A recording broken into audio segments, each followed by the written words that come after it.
know that every day when I'm breathing, it's for us to go farther. You know, every time I speak, I want the truth to come out. You know what I'm saying? Every time I speak, I want to shiver. You know, I don't want them to be like, they know what I'm going to say because it's polite. They know what I'm going to say. And even if I get in trouble, you know what I'm saying? Ain't that what we're supposed to do? I'm not saying I'm going to rule the world or I'm going to change the world, but I guarantee that I will spark the brain that will change the world. And that's our job, is to spark somebody else watching us.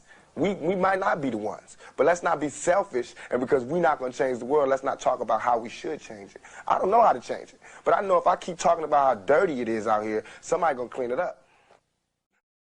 He told the guy, he said, when you want to succeed as bad as you want to breathe, then you'll be successful. I don't know how many of y'all got asthma in here today, but if you ever had an asthma attack before, you short of breath, SOB, shortness of breath, you wheezing. The only thing you trying to do is get some air. You don't care about no basketball game. You don't care what's on TV. You don't care about nobody calling you. You don't care about a party. The only thing you care about when you're trying to breathe is to get some fresh air. That's it. And when you get to the point where all you want to do is be successful as bad as you want to breathe, then you'll be successful. And I'm here to tell you, number one, that most of you say you want to be successful, but you don't want it bad. You just kind of want it. You don't want it badder than you want to party. You don't want it as much as you want to be cool. Most of you don't want success as much as you want to sleep. Some of you love sleep more than you love success. And I'm here to tell you today, if you're going to be successful, you've got to be willing to give up sleep. You got to be willing to work off for 3 hours of sleep, 2 hours. If you really want to be successful, some days you're going to have to stay up 3 days in a row. Because if you go to sleep, you might miss the opportunity to be successful. That's how bad you got to want it. You got to go days without, listen to me, you got to want to be successful so bad that you forget to eat. And you grew up good and wonderful. It was great just watching you every day. It was like a privilege. Then the time come for you to be your own man and take on the world, and you did. But somewhere along the line, you changed. You stopped being you. You let people stick a finger in your face and tell you you're no good. And when things got hard, you started looking for something to blame, like a big shadow. Let me tell you something you already know. The world ain't all sunshine and rainbows. It's a very mean and nasty place, and I don't care how tough you are, it will beat you to your knees and keep you there permanently if you let it. You, me, or nobody is gonna hit as hard as life. But it ain't about how hard you hit. It's about how hard you can get hit and keep moving forward. How much you can take and keep moving forward. That's how winning is done. Now, if you know what you're worth, now go out and get what you're worth. But you gotta be willing to take the hits.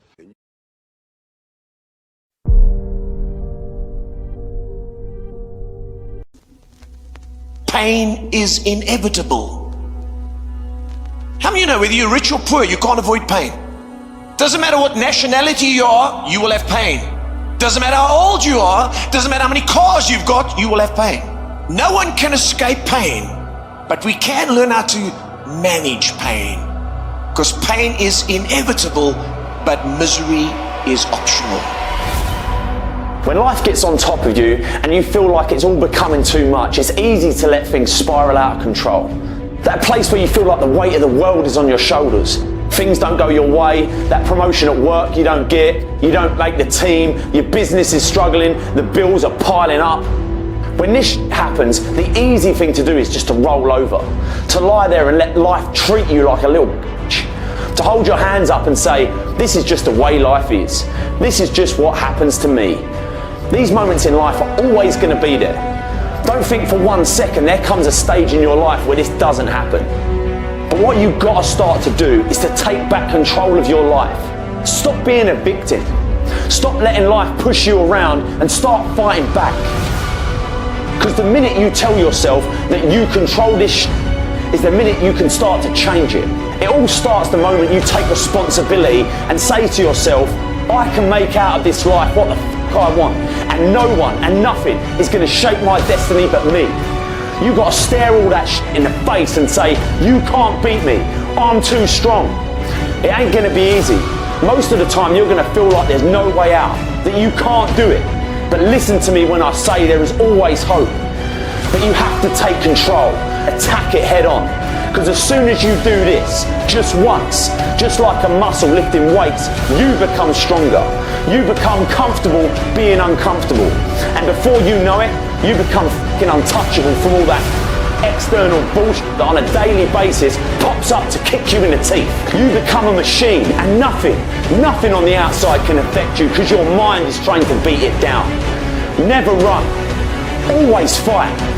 The rewards in life don't always go to the biggest, or the bravest, or the cleverest. The rewards in life go to the dogged, to the determined, to the tenacious. Those who get back on their feet when they're kicked, and they get up again and again.